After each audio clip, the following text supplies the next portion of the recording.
ये बंदा मेरी तार लहा गए। हाँ लहा गई तार जोरदार ला कितो खड़ी आई केरे वाले छिटा में पेशियां ने अजान कोई मेरी तार 16 वाली तार खड़ी है बंदा आए मैं इतना दुकान दे बैठा पीछे लाहिंदा दे गए पिया आज मैं वाला मेरे को बंदे आके और मेरा कैमरा भी सेट किया खड़ा मेरे कने वीडियो पे हो ये को मैं आके पहले पहले कहना मैं नहीं लहा गया भला जरे वाला मैं को वीडियो ला के भला नहीं आके मैं लहा गया और ये मन नहीं खड़े इवें सही क्या ना है तेरा जोरदार ला सीधा दे ते कौन थी नहीं किथा बैठा है किथा कंडे वाली बकैनी दे नाल बकैनी दे नाल कंडे वाली उत्थों दा दरखान है सख्तर नौजवान है नशे दी हालत चा दे आज ई हालत च आया खड़े के जवान के जरा जवान है शेर जवान है लेकिन आज सीधा अखी को सीधा रख ते शेर जवान है आज जवान ए हुण ही केस पता खड़े हुण आखण मकसद है कि इनी मैं तदलील नहीं करना पिया ए शुदा हुण देखो तार ला के इथा मेरे को पता का नहीं रुपया नुकसान करके बोतलां चार के सारा कुछ ओ पीछे मेरे को बाद पता लगे कि जनाब मां अगो मोटर चलावन गया कि तार का नहीं थी हुण ए बंदा मनी कड़े केरे वेले आंदे थे तार जोर डाला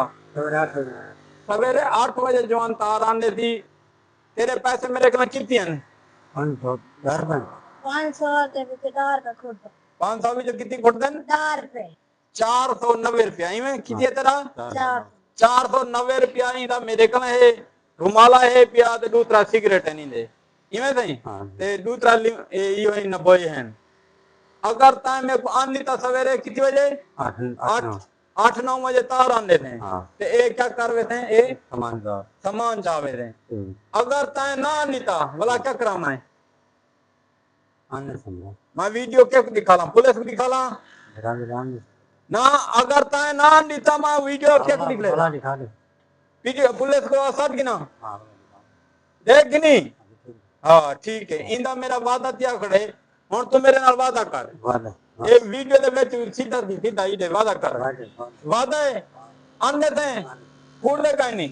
बस ठीक है ये मेरे नाल वादा की खड़े कि मैं ते सवेरे ए तार आंदे था और अपने पैसे 490 रुपया और रुमाल ते सिगरेटा ये चावे था इवें तो नहीं सफदर मियां और पूरा नाम आता सफदर वाल्द कौन है सफदर वाल्द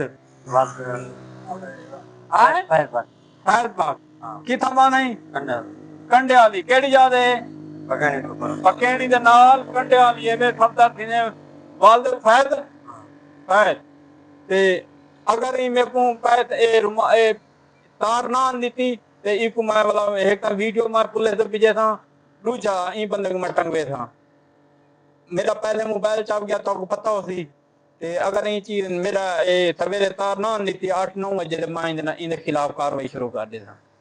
ठीक है सर ओके अल्लाह हाफिज़ सीधा देखी मिलो